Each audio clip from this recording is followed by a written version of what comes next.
আমার সাথে আছে আমার পুরো ফ্যামিলি, আমার হাজবেন্ড, আমার ছেলে, আমার বোন, ভগ্নিপতি, এরা সবাই এসছে আজকে এই জগদ্ধাত্রী পুজোর বিসর্জন শোভাযাত্রা দেখতে।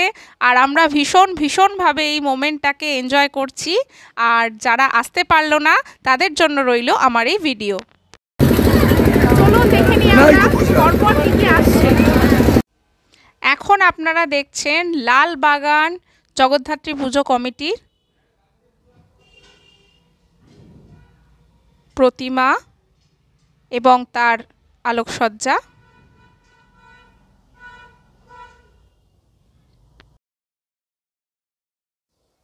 এখন আপনারা দেখছেন বৈদ্যপোতার আলোকসজ্জা। কিছু সময়ের মধ্যেই আমরা দেখতে পাব এখানকার প্রতিমা। বাহ, কি সুন্দর! দেখুন, এখন আলোর মধ্যেও একটা বৈচিত্র্য এসে গেছে। এখন আর 2D নেই, এখন সব 3D আলোর যুগ এসে গেছে। কি সুন্দর স্ট্রাকচার করে এটা বানানো হয়েছে, তার গায়ে লাইট লাগানো হয়েছে। এই যে এবার আমরা দেখছি বৈদ্যপোতার মায়ের প্রতিমা।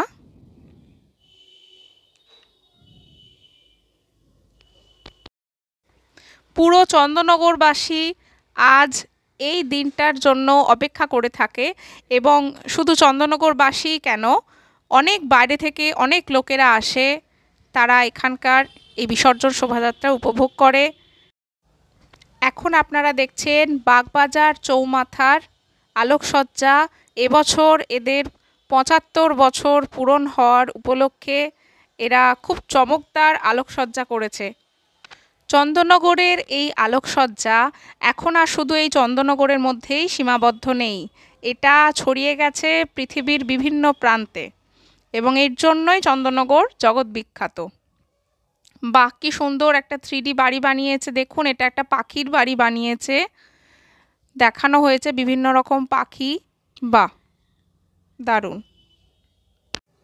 দুঃখের বিষয় এই যে যিনি আমাদের এই আলোর পথের পথিকৃৎ, সেই আলোকশিল্পী বাবু পাল মহাশয় আজ আর নেই। তার প্রতি রইল আমাদের শ্রদ্ধার্ঘ্য।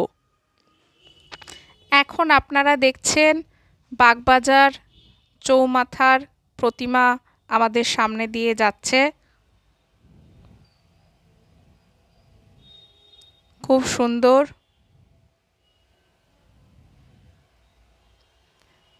দারুণ দারুণ দারুণ, একটু অন্য রকম ডাকের সাজ।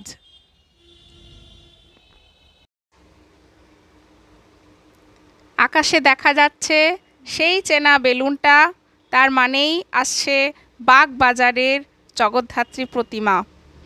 এবারে এই প্রতিমাটা তৈরি করেছে মাত্র 15 বছরের একজন কিশোর শিল্পী, ক্লাস 9-এ পড়া একটা কিশোর শিল্পী অনিকেত পাল।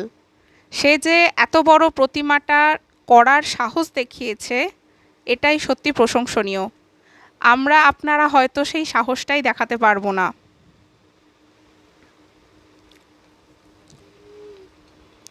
এখন আপনাদের সামনে দিয়ে চলেছে বাগবাজারের আলোকসজ্জা।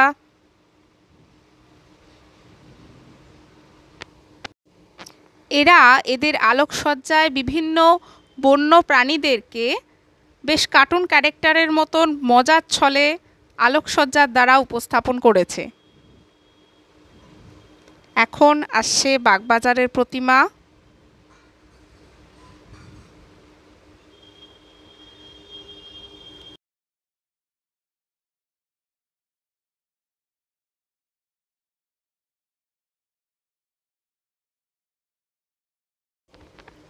এবার আপনাদের আসছে বাবুপুকুর ধারের প্রতিমা।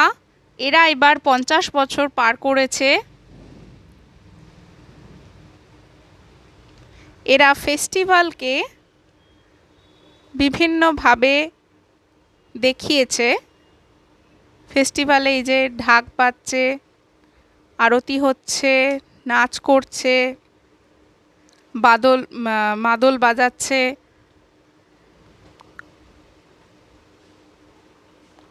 এবার আসছে আপনাদের সামনে বাবুপুকুর ধারের জগদ্ধাত্রী প্রতিমা।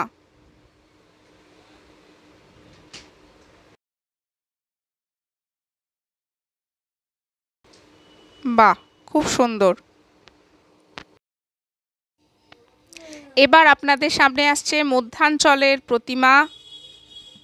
এদের ব্যান্ড পার্টির প্রত্যেকবারই ভীষণ ভালো ব্যবস্থা থাকে।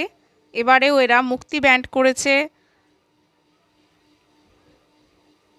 এবং যথেষ্ট শৃঙ্খলাবদ্ধভাবে গার্ড করে করে এরা রাস্তার মধ্যে দিয়ে যাচ্ছিল, যাতে করে ভেতরে যারা প্রসেশনে হাঁটছে তাদের কোনো অসুবিধে না হয়।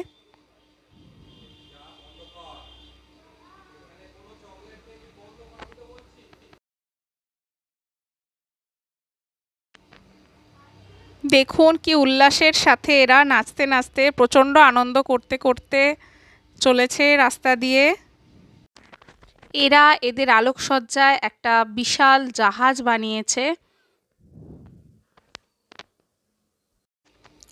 এখন আপনাদের সামনে আসছে মধ্যাঞ্চলের জগদ্ধাত্রী প্রতিমা। এবার আসতে চলেছে ফটকগোড়ার জগদ্ধাত্রী প্রতিমা। ফটকগোড়াতে ঠাকুরের উদ্দেশ্যে একটি বড় সুন্দর একটা নাট মন্দির করে তোলা হয়েছে। লাইটিংসটাতে এরা কালচারটাকে, ইন্ডিয়ান কালচার এবং বিভিন্ন দেশের কালচারকে এরা ফুটিয়ে তুলেছে লাইটের মাধ্যমে। দেখুন, এটা রাশিয়ান কালচার।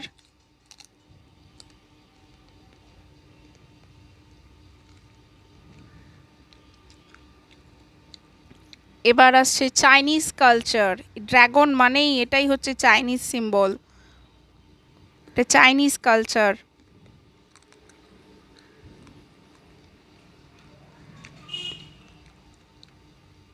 এবার আপনাদের সামনে আসছে ফটকগোড়ার জগদ্ধাত্রী প্রতিমা।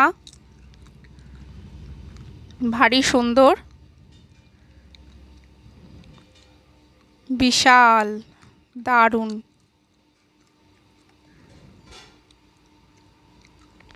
চন্দননগরে আজ জনজোয়ার নেমেছে। লোকের বন্যায় ভেসে যাচ্ছে এই শহর, শুধু লোক আর আলোর বন্যা। এবার আসছে আপনজনের আলোকসজ্জা।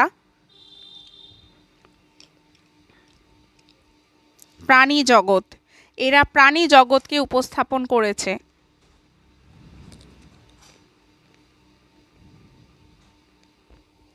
এই প্রথমবার দেখলাম কোনো প্রসেশনে মহিলা ঢাকি, এই যে আপনজনের প্রতিমা। আজকের দিনটা আমি আমার পুরো পরিবারের সাথে ভীষণ ভীষণ এনজয় করলাম এবং পরের বছর আবার এই দিনগুলোর জন্য অপেক্ষা করে থাকব। অনেক রাত হয়েছে, এখন বাড়ি ফেরার পালা। আর এই ভিডিওটা দেখে যদি আপনাদের ভালো লেগে থাকে তাহলে হয়তো আপনারাও এর পরের বার আমার মতোই এখানে এসে এই লাইভ এই প্রসেশন দেখতে চাইবেন। আজকের মতন আমি এখানেই শেষ করলাম।